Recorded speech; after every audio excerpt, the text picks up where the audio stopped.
Hello mga ka-lobster, ito ang aking intro para sa aking video. Ang aking pag-interview kay nanay, yung naglilinis sila dyan.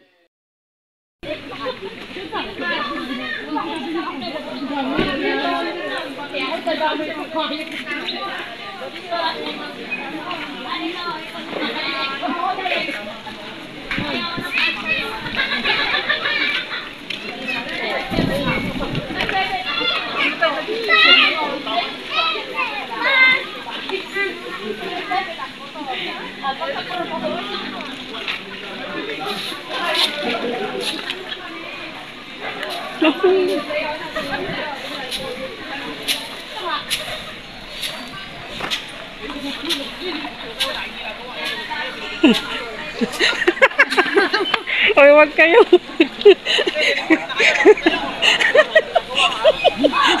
Tapos na nga kayo gawa eh. Tapos na po kami. Kaya nga.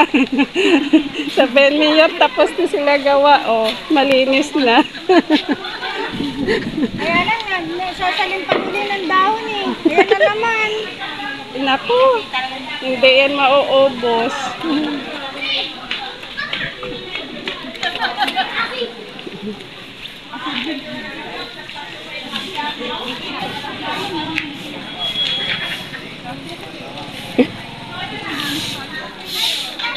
Hindi yan mauubos. Ang laki ng aso, oh.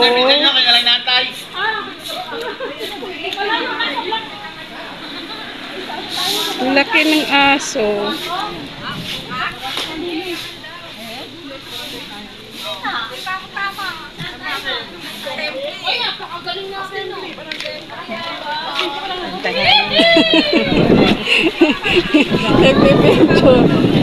Nagbibidyo lang ako.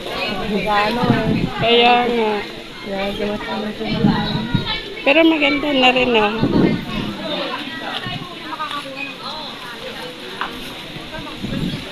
Binibidyo mo po kami? Hindi naman magalit yan sa video. Kami binibidyo. Hindi, meron kasi akong meron akong sa YouTube. Tapos na kami. Kaya nga eh. Kita naman yan ni Mayor kasi kada na lagi ako nagbibidyo sa mga naglilinis. Takpan naman silang nakaupo. Siyempre pahinga, di ba? Pahinga kayo. Meron kasi ako nga ng mga charity din sa YouTube.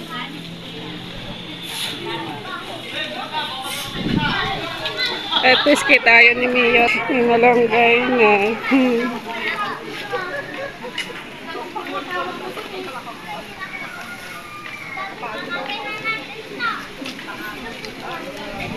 Papaturukan ko sana yung si nanay niya. Saan?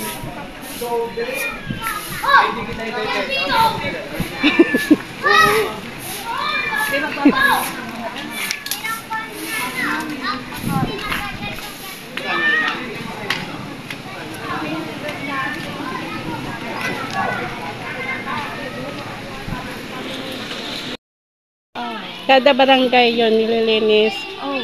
Pero Sa school pala kami, nag-ano din kami doon. may nag-evacuate sa school dyan. Oh, wala naman yung nilinis namin ng bagong bagyo.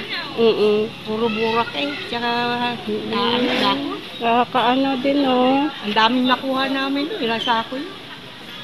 Pero sabi ko, hindi yan na ano yun na, banalo pa rin yung sinunod. Natutuwa nga sila nung taga-barangay, yung mga, may katulong daw sila doon. Oo, kasi hindi naman kayanin ng ibang ano. Kaya natutuwa ako pag nakita ko dyan, nagbibidyo. Binibidyohan ko. Kasi meron akong channel sa YouTube, mina-upload. Ay, Makikita. nyo, nakaapak na lang nga kami doon sa barangay. Oo. Na walang yan ang burak. Tapos nung malinis na namin, natanggalan namin sa kabilaan, sinakot, di magdagnas na lang kami nung natira naming mga lupa. Pinalitan kami ng sticky, pinaalis kami. Bakit? Pinalipat kami sa barangay. Ah, Eh, hindi kami lumipat. Kasi doon na kami nag-umpisa eh. Kami Oo. na doon eh. Kasi nung tumigil kami, kasi nagutom, nagmirenda muna. Ay, pinalipat daw kayo sa barangay. Parang kami lilipat. Doon kami na-distinguish. Doon kayo na destino, di doon kayo. Doon, kung saan kami? Doon kami. Oo. Pinalis ng ano. Sinabi ni Kap, doon kayo, doon kayo. Busy ang nag-ano sa amin, yung ano, yung representative namin. Ah. Sa tupad. Oo, sa tupad, oo. 10 araw lang naman kami. Sabi nga nila, pag senior daw, hindi na ako pwede. Ganitong medyo kaya pa naman. Tsaka, oo, sayang din, no? Sayang din.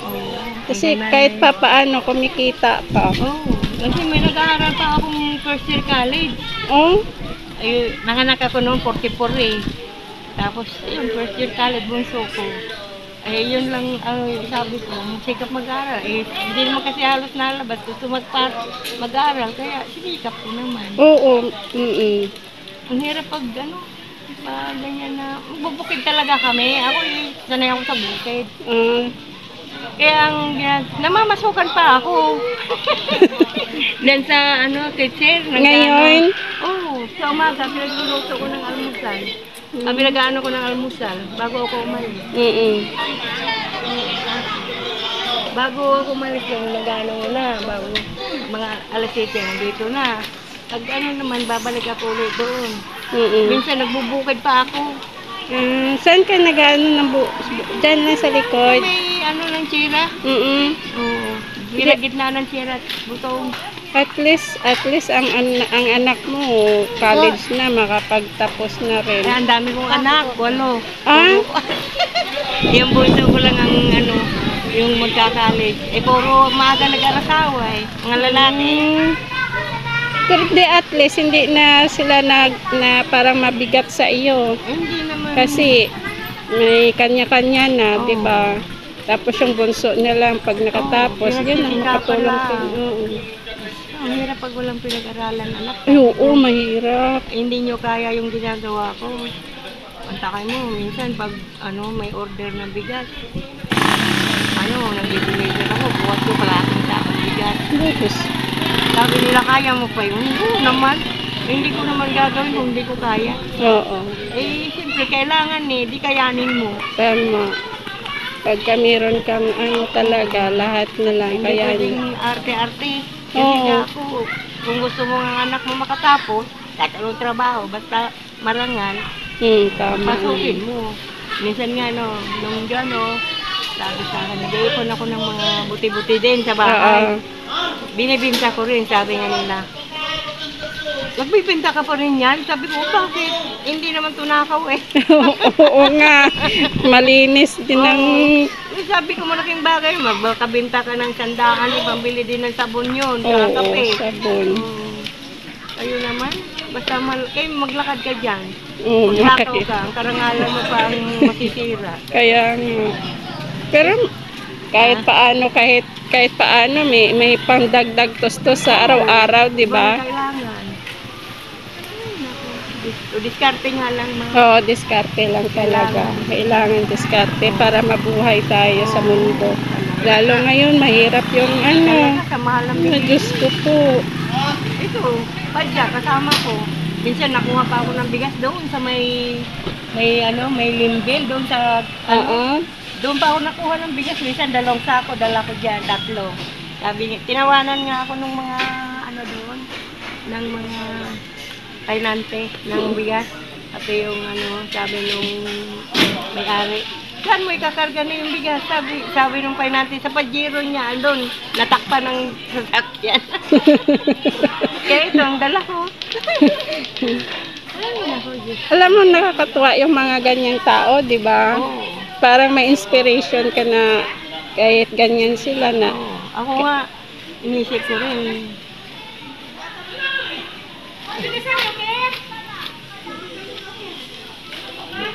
Naiyak na si nanay. Hindi kasi ako nakagawa sa video na. Sige ma'am. Nakakaiyak na. Siyempre ganun talaga yung Sa hirap ng buhay. Kaya nga. Ilang taon na po, hindi nakauwi.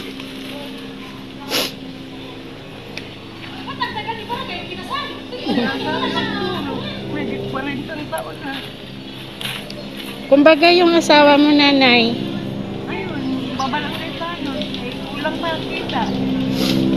Lalo lang ang kita. Kaya mahirap. Mahirap talaga na yun. Kung tutuusin, dapat sa mga ganong edad ninyo, dapat naka-relax na kayo, pero hindi eh. Mabuti ko para sa iyo yan. Hindi mo kaya ang trabaho ko. Napalayo ako sa kulang ko. Kaya, Ano ako eh, kasi po. eh tayo si Bukanay, ako nga, taga Iloilo eh. Ay, kung gawin ba? Kaya, oo. Kaya lang, hirap ng buhay. Kaya, 18 pa ako nakaalis. Eh, ilang taon na ako ngayon. Mga 63 na ngayon. hindi ka na nakaway sa SM sa ano. Hindi na rin. Pero yung mga iba mo mga kapatid, Nasa Cebu. Eh, may kontakan din kayo. wala na ngayon. Wala na. Kasi sabi ko na, wala naman akong magagawa. Kasi pag umuwi ka, tapos din ang budget mo. Hindi, anak na lang sikapin mo mga pag-aral. Magsikap na lang para wag magutom. Maigi nga, hindi ako nangangayayat eh. Oo. Pero kahit paano hindi kayo wala kayong commitment Nung ng yung kapatid ko nasa Antipulo, nung isang beses, na kontak ko. Eh ngayon, wala na, ang tagal na rin. Kaya, minsan, hindi naman sa ano, ma'am, naawa din ako sa sarili ko, kahit pa paano. Kaya ayaw ko banggit ang sarili ko. kaya pati ako natululuwa kasi hindi kasi ganun talaga yung Kasi, kahit ganitong katawan ko, may naramdaman din ako sa sarili. Kaya lang, hindi ko iniinda. dahil sa anak mo, dahil sa Bata. Wala na, wala dapat ro. Wala na.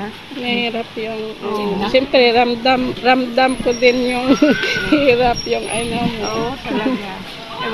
Kaya nga, dati, meron kaming, namimigay kami ng bigas-gas sa Marites, dati.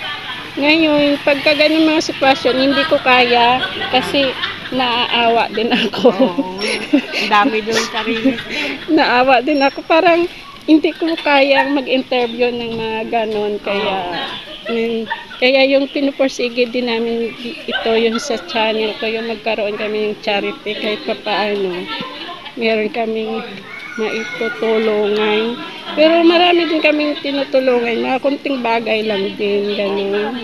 Ang malaga nakakatulong. Oo.